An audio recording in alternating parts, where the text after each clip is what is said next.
Aqui é Luiz Otávio, direto de Austin, Texas, no South by Southwest 2025. Estamos com o prazer de entrevistar aqui ANDR, direto do Japão, já se apresentou vários dias aqui na South by e vai tocar também hoje à noite. A gente vai conferir o show dela hoje no Regent Park. ANDR, really nice to meet you. Thank you so much for the interview. To start our interview, asking you how music entered in your life. What was the process for you to become a musician? First of all, thank you guys for having me. I started really getting into music when I think I'm about 12.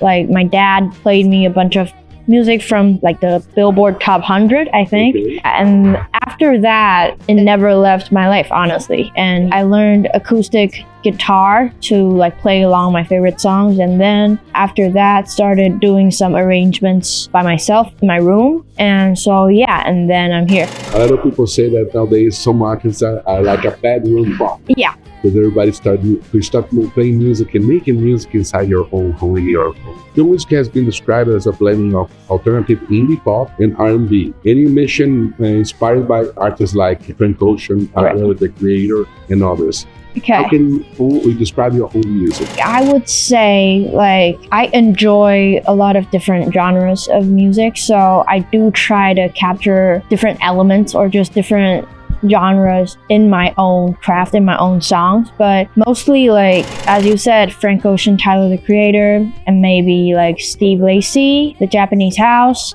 I've really been enjoying a lot of Clairo recently. I just feel like it's got a soft, mellow vibe to her songs, and I just love that. There's some concerts here in South by that you want to see, to get? Yeah, a couple. I think there's this artist from America called Duckworth, and I love his songs. I hope I can catch his set. I think it's later tonight. Your debut EP was Hidden Heart. It really showcased your experimental roots, earning you a Best New Art Award at Taiwan's Golden Indie Music Awards. How did that kind of recognition mean to you as a new artist? And how did the success of the EP influence your journey now? I think it's such a interesting like project, and I'm really proud of like what we're able to do in terms of like experimenting with different sounds and just pretty much discarding like the structure of a normal song. So I think it's a really fun experiment, and by doing that and getting the recognition that it did get, I think I'm just grateful, because we didn't really expect any of those recognitions, awards, like nominations and stuff. It's really cool, and I think it really gave us the confidence to just do whatever we want to do. Can you tell me more about your collaboration with other artists? I worked with a Thai artist called Mind Freak last year. I think we worked on a song in my album. It's called Swapping Socks, and I really enjoy like just working with artists from different places around the world globally, and just getting to know like different cultures, I think. And because we did get to shoot part of the music video in Thailand and part of the music video in Taiwan. I think it's just look at all your songs and try to find what happens with your songs in Brazil. If we have some Brazilian fans and things like that. Yeah. And I noticed that in São Paulo, sometimes one or another song appears in São Paulo like one of the cities that they're listening. Have you noticed that? I haven't quite noticed it, but I would love to look into it like after you just said. I think it's really cool to just see like what part of the world recognizes you, like recognizes or just resonates with one of your songs, stuff like that. I think it's very cool. How it was for you to be in South by Southwest Australia? Oh, I think it's lovely. I loved Australia. I think the vibes, like comparing to South by Southwest Austin, it's definitely a bit more like laid back. A lot less is happening, I think. I think it's just more chill. But here I do feel like the energy, and I think it's a totally like different vibe. But both is very, very awesome. I'm glad I get to attend both. Do you think the reaction of the audience is different from country to country or the same? Definitely. I think we encountered like a couple of just dudes in a bar hanging out, and they accidentally like watched our set, and they are hella supportive and they are very fun to play for. And yeah, I think it's just a lovely time, and they get this like the energy is just unmatched, I think. Let's talk about AI, because we are in South by Southwest. Okay. One of the hot topics here. How do you feel that AI can make a part of the creation process of a musician like you?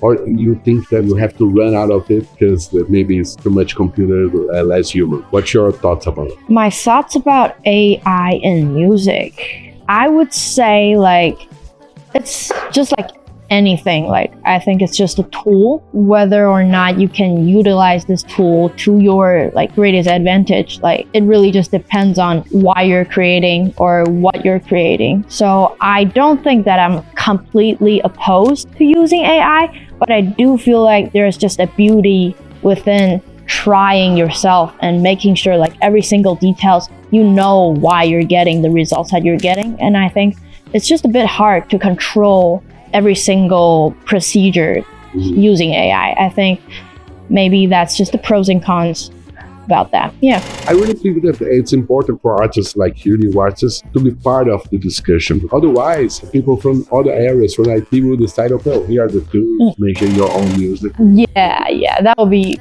bad. Yeah. Mm-hmm.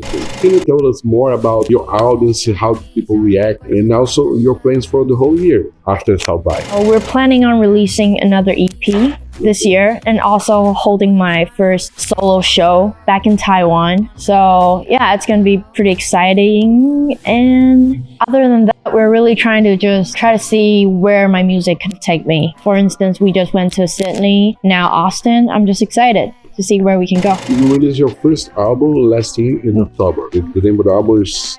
It's Under My Bed. Right. Tell me more about the title. What inspired you in this last album? One of the main concepts about this album is that turning all of my songs, like seeing them as monsters living inside of me. So hence the title, It's Under My Bed. It's like the childlike story, like monster saying under your bed. And I think because this album consists so many different sorts of songs, so many different genres, topics. So I think it really, as my debut album, it showcases a pretty interesting combination of who I am as an artist. Pretty cool. Last question. I just want you to send a message for our audience in Brazil. Hi guys in Brazil. Thank you guys for noticing this interview and thank you guys for having me. It's just lovely to talk to you and I hope we meet sometime soon in the future. Hope I can play some songs in the future. So stay tuned. Cool. Super. Thank you so much. Thank you so much.